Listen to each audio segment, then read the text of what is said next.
Well, Kiwiears is now making headphones. Today we have one that looks somewhat like the Audio-Technica ATH MSR7, but it's not. It's the Kiwiears division. Now these are a pair of headphones clearly aimed at the entry-level segment, but the goal is to deliver quality sound at an affordable price. For the most part, they do quite well for just $49. Starting things off with an unboxing, the division offers a very basic unboxing experience. The box itself is plain black and isn't particularly special, with the usual specifications printed on the side, none of which are particularly helpful. There's not much to say about the packaging because frankly there isn't too much to talk about.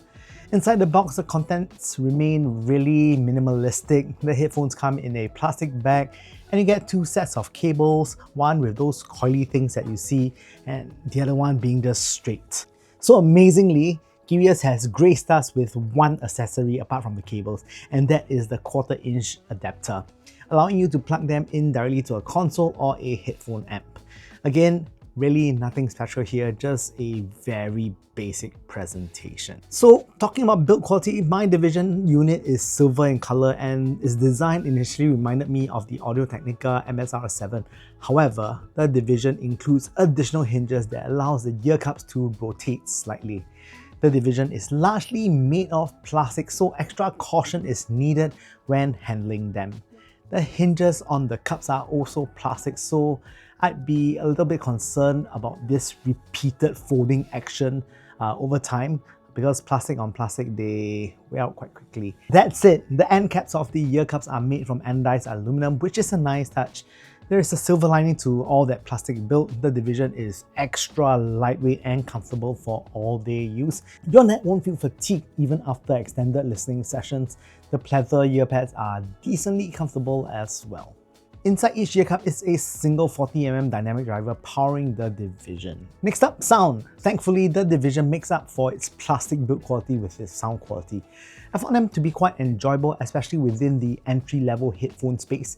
The division features a V-shaped sound signature that should appeal to newcomers as it pairs well with a large variety of genres. The division delivers impactful bass with vocals that are present and relaxed.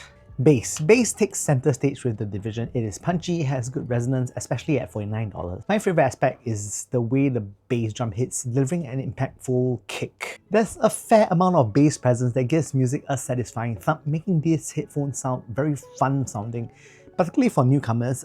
Budget headphones often have this exaggerated bass that really lacks in dynamics. It's just loud, but it's not impactful, there's no oomph. But the division performs a level above others in this price class.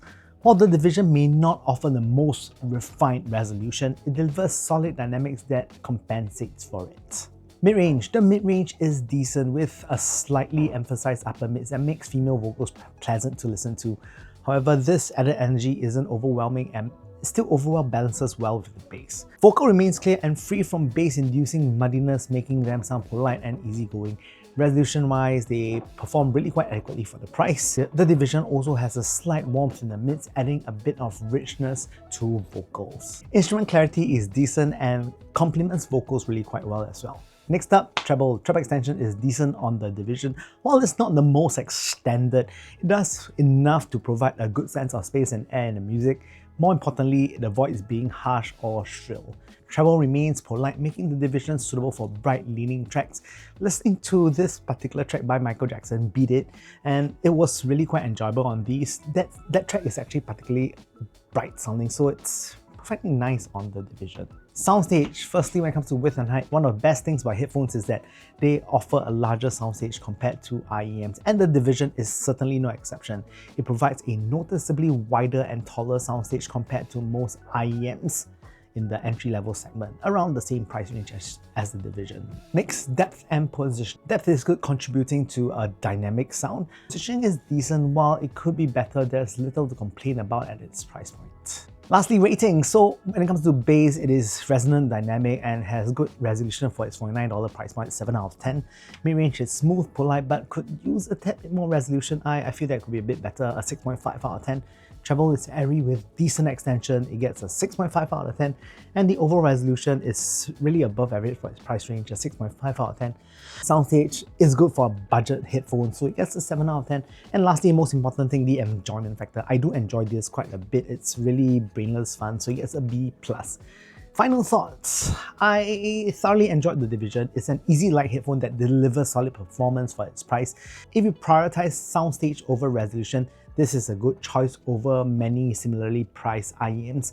That said, IEMs in the same price range tend to offer slightly better detail retrieval. Overall, the Division sound quality is above average. While you could use these on your daily commute, I'd recommend them for home use, as the plastic hinges don't feel particularly assuring if you are gonna fold them and unfold them every day, all day. However, if you leave them at home and you don't really have to fold them, they should hold up for a good while.